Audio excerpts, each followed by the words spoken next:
Opa! E aí pessoal, tudo bem? Bem-vindos aí a mais um vídeo do canal Errâncias, um canal dedicado à literatura, política e psicanálise. Eu sou Will Franco, psicólogo, psicanalista, professor, escritor, e esse aqui é mais um vídeo da série de leituras, onde eu apresento para vocês um texto, um livro e um pouquinho das repercussões que me parece que ele pode trazer para a gente.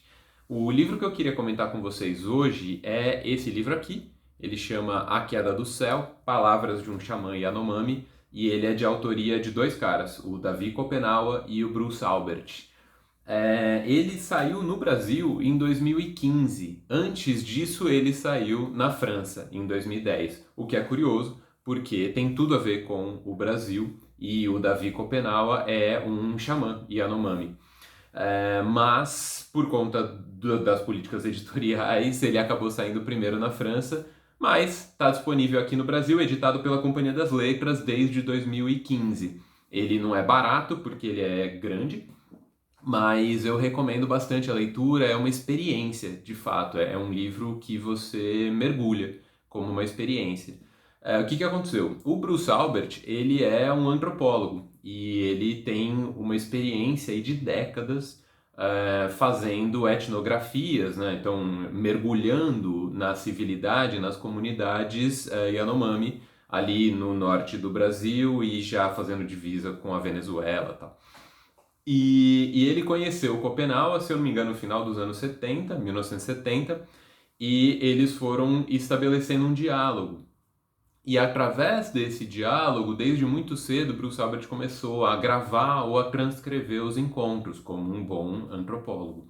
E aí foi guardando esse material todo, o Copenaua foi transmitindo muito das impressões dele sobre os Yanomami, sobre os homens brancos, sobre as perspectivas para o mundo, né, o devir do mundo como um planeta e tal, os encontros e falando também da sabedoria ancestral dos Yanomami.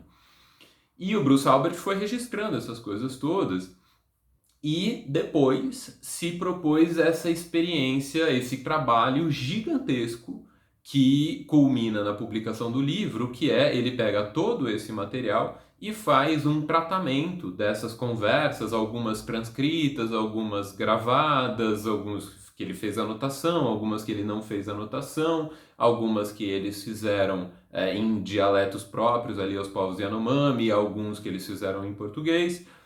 O Bruce Albert mesmo também, né, às vezes recorrendo um pouco ao francês para fazer anotações dele, já que ele é francês, e ele foi tentando compilar essas coisas, analisar algumas recorrências e dispor em temas, e esse trabalhão inteiro, e ele fala da quantidade, assim, uma idiotice número de horas de gravação que ele tinha, quantas fitas ele teve que transcrever, quantas páginas isso redundou, assim, dezenas de milhares de páginas de anotação, e ele foi transformando isso nesse documento que ele reflete palavras do Copenhague. Então, o Bruce Albert não colocou palavras ali. Tudo que ele fez foi esse esforço de acomodação, que é um esforço gigantesco. Então, esse livro é fruto de uma experiência muito interessante entre pessoas que habitam mundos diferentes, né? O Bruce Albert, assim, um universitário, francês, todo criado ali na tradição ocidental e tudo mais. E o Copenau é uma liderança indígena, imerso na cultura Yanomami, iniciado como um xamã, fazendo uso sistematizado, ritualizado da Yacoana, que é a substância que eles usam para promover os transes que permitem a ele acessar os estados de onde ele consegue ocupar, desempenhar a função dele de xamã. Então, são modos de habitar a linguagem, a cultura, a civilização, o mundo, a história, que são muito diferentes. O Copenhague, criado Yanomami, não fazia recurso à escrita, por exemplo.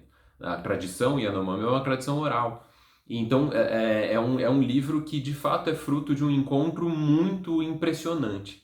E o trabalho através do qual Bruce Albert torna esse material, que é o registro desses encontros, a maneira como Bruce Albert torna esse material, o material que vai redundar no livro, é um processo de transformação, assim, muito admirável, considerando a experiência que é a leitura do livro.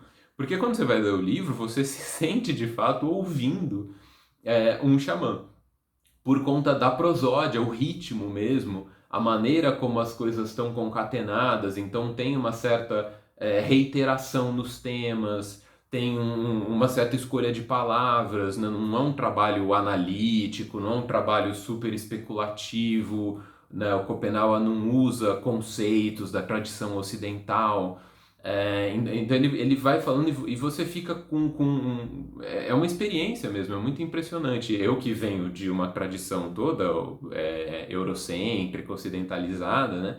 Às vezes ficava com a impressão que eu estava vendo um texto simples, um texto simplório, porque o Schopenhauer não fica especulando, mas aí você está olhando para uma coisa que tem muito de construção conceitual e muita sofisticação, assim, a maneira como ele entende o mundo e a relação que ele vai trazendo entre os Shapiri, que são os espíritos, e a sustentação do mundo, e a sustentação do mundo numa história do mundo, uma cosmogonia, o lugar que os deuses ocupam na construção do mundo, a imagem que ele faz do mundo como uma floresta, me lembra muito um livro da Ursula Le Guin, que eu já falei sobre a Ursula Le Guin em outros vídeos aqui. Tem um livro dela que chama Floresta é o Nome do Mundo, e isso valeria super pro Schopenhauer, assim, porque a imagem que eles fazem do mundo é muito enraizada na floresta. E, inclusive, essa ideia da queda do céu tem muito a ver com isso, que a floresta sustenta o céu. E tem uma perspectiva por trás disso que é uma perspectiva muito sofisticada. O Bruce Albert até fala um pouco disso. Depois tem um tantão de material, isso aqui que eu mostrei para vocês, né, o Catatauzão, não é só o relato, esse relato que é um fruto de uma decodificação gigante dos encontros entre eles. Também tem um tantão depois de análise que o Bruce Albert faz, e aí ele traduz, né, pra gente que não entende direito, ele traduz dentro do jargão europeu, ocidental e tudo, a grandeza do que está em jogo ali. Então, se você não entendeu lendo o livro, aí você vai ler depois as coisas, o material todo de pós-escritos que o Bruce Albert compilou ali, e aí fica evidente para quem tiver paciência, tempo, dedicação, coragem de chegar até lá, aí fica evidente a grandeza do que está em jogo e é realmente emocionante, assim, é uma experiência de leitura emocionante, vale muito a pena. Tem que ter gás, tem que ter fôlego, porque é uma leitura que exige, é diferente do que a gente está habituado a ler, né? Tem um ritmo próprio, tem uma entonação própria, tem uma prosódia própria, realmente é um ritmo que é um livro que traz um fluxo peculiar. Não é uma leitura difícil, como eu disse, ele não fica muito conceitualizando, fazendo análises esotéricas, esquisitonas, mas é um texto que exige um tanto do leitor. E é longo, né? Então são 24 capítulos divididos em 3 partes diferentes. Pra vocês terem, né, enfim, vou dar aqui um testemunho, eu lia uma parte, aí eu li alguma outra coisa, eu li outra parte, aí eu li outra coisa, eu li outra parte. Então eu fui em etapas, eu li em prestações, porque vai me pesando, porque eu tenho uma coisa meio sensível nesse sentido, eu ia ficando muito impactado pela intensidade dessa experiência de leitura propriamente. E é isso, assim, então um baita livro, recomendo vivamente para quem tem interesse pelo grande campo, né, dos saberes, do pensamento sobre o mundo, da ecologia, da história do Brasil, da história dos povos originários, da sabedoria ancestral, enfim, antropologia, tem uma série de temas que interseccionam isso aqui. E como escrita, vocês sabem que eu gosto disso, de livro, de escrita, do processo de escrita, teoria da escrita, e esse livro é impressionante nesse sentido. O que esses caras conseguiram fazer é notável, assim, décadas de conversa entre pessoas profundamente diferentes gerando esse testamento, assim, esse testemunho, que acho que realmente espero que possa chegar a muita gente por aí. E espero que você tenha se interessado e vá ser uma das pessoas que vai ler, beleza? Então é isso aí, gente. Obrigadão aí pela companhia. Qualquer coisa deixa um recadinho aqui e a gente se encontra na próxima, tá bom? Um abraço, até!